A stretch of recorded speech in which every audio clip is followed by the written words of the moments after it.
নিজের স্ত্রীর সাথে সর্বোচ্চ সুন্দর ব্যবহার করতে হবে ভাইরা। আল্লাহ বলেছেন ওয়াশিরুহুন্না বিল মারুফ, তাদের সাথে সুন্দর আচরণ করো।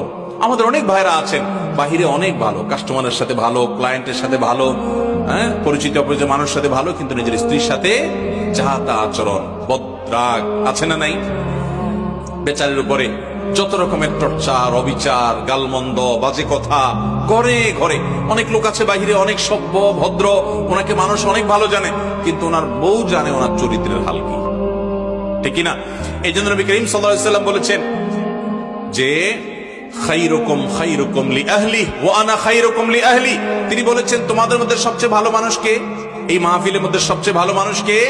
যে তার পরিবারের কাছে, কোন কোন হাদিস তিনি স্ত্রীকে নির্দিষ্ট করে বলে দিয়েছেন যে তার স্ত্রীর কাছে ভালো। অর্থাৎ স্ত্রী যদি বলে দিল থেকে যে আমার সাহেব, আমার স্বামী ওনার মতো মানুষ হয় না, উনি আসলে একজন অমায়িক ভালো মানুষ, এই সার্টিফিকেট যদি বউয়ের কাছ থেকে নিতে পারেন তো আল্লাহর কাছেও আপনি ভালো। নিতে পারবেন সবাই? যায় বাসায় বউকে জিজ্ঞাসা করবেন যে হাদিসের ভাষ্য মতে তোমার সার্টিফিকেট ছাড়া আমি ভালো হওয়ার সুযোগ নাই, আসলে আমি মানুষটা কেমন বলো। যদি বউ হেসে দেয় পিক করে, তাহলে বুঝবেন যে কাহিনী ভিন্ন। বুঝতে পেরেছেন? যদি হেসে দেয় তাহলে বুঝতে হবে আলামত ভালো না। অতএব স্ত্রীর কাছে ভালো হওয়ার জন্য নিজের আচরণটাকে সুন্দর করার চেষ্টা করতে হবে ইনশাআল্লাহ। অনেক মানুষ আছে এই জায়গা ধরা খেয়ে যাবে। নবী করিম সাল্লাল্লাহু আলাইহি ওয়াসাল্লাম বলেছেন কিন্তু ওয়া আনা খায়রুকুম লিআহলি, তোমাদের মধ্যে স্ত্রীর কাছে সবচেয়ে ভালো অমায়িক মানুষ তোমরা যে যতজন আছো, নবীজি বলেছেন আমি তোমাদের মধ্যে স্ত্রীর কাছে, পরিবারের কাছে সবচেয়ে ভালো। অতএব এই গুণটা অর্জন করার চেষ্টা করবেন তো ইনশাআল্লাহ। আজ থেকে বউয়ের সাথে কোনো খারাপ আচরণ করা যাবে, রাগারাগি করে বাজে কথা বলা যাবে ভাইরা আমার।